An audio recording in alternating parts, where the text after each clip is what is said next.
This right here is 8-year-old Javier. This right here is Javier's mother and father.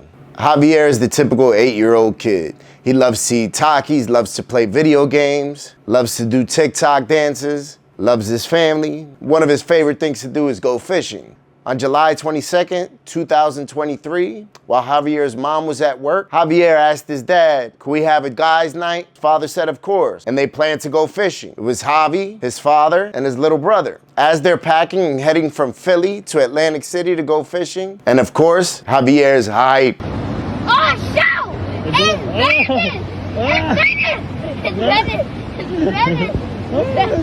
He gets to do what he enjoys the most with some of the most important people in his life. They head from Philly to Absecon, New Jersey. They get there, they're having fun, joking with his brother how he's gonna jump in the water with the crab. So as the night progresses, Javi gets tired and he lets his dad know, "Hey dad, I'm tired." He says, "Okay, we'll pack the trip up and head home." So they begin to pack up. They make their first trip from their fishing spot to the car, and Javi asks his father, "Dad, do you mind if I stay in the car? I'm tired." Javi hops in the car with his little brother. Dad figures, "I'm just gonna go down here and grab the rest of my stuff. You know, it's only 15, 20 feet. I can see the car." Javi and his little brother are in the car, sitting, waiting to go home. His father starts walking down to grab the rest of the gear, and Javi's little brother hops out of the car and decides to tag along with his father. And little did they know that what was about to happen next would absolutely change their lives and destroy not only their, but everybody else's that knew Javier. So this guy right here, his name is Edward Johnston. While Javier, his father, and his brother were enjoying their night of fishing, this guy, Edward Johnston, was finishing off his last of many drinks. He decided to get in his car, and it just so happens that the route he would take would end up bypassing Javier's fishing spot. He's driving in that car, and he's going way faster than he know he should. The speed limit says 50, but he decides to go 107. And he crashed into that car that Javier was patiently waiting for his father to bring the rest of the fishing gear so they could head home and he can go to sleep. Not only did he hit the car, but he killed Javier. And just when you think the story really couldn't get any crazier, unfortunately it does. While Javier and his mother and father and the rest of their family are at the hospital praying for some type of miracle that Javier would make it through, Edward is on his way home with his mother. Yeah, let me say that again. Edward is on his way home with his mother. He killed a child. He decided to drive 107 miles per hour in a 50-mile-per-hour zone while drunk, but yet he goes home within hours of murdering a child. All the while, Javier's family are at the hospital hoping and praying that some type of miracle would happen and young Javier would wake up. Unfortunately, that wouldn't be the case. The next day, Javier's mom decides to do some homework and find out just who this guy Edward is that killed her baby. And she happens to stumble across his mother's Facebook page, and they're complaining about not having ice cream for a cookout that they're planning to have. All the while, Javier's family is trying to make sense of what just happened. So it's been going on 6 months, and even though we would think Edward would be in jail, he's not. He's at home. He enjoys waking up and going to sleep in his bed. He's allowed to be around his family. Meanwhile, Javier never made it home. He passed from his injuries because Edward decided to get in his car drunk and drive 107 miles per hour in a 50-mile-per-hour zone and kill an 8-year-old kid who had his whole life ahead of him. Javier's family just had their whole life turned upside down. If you're a parent, hug and hold your kid and tell them that you love them.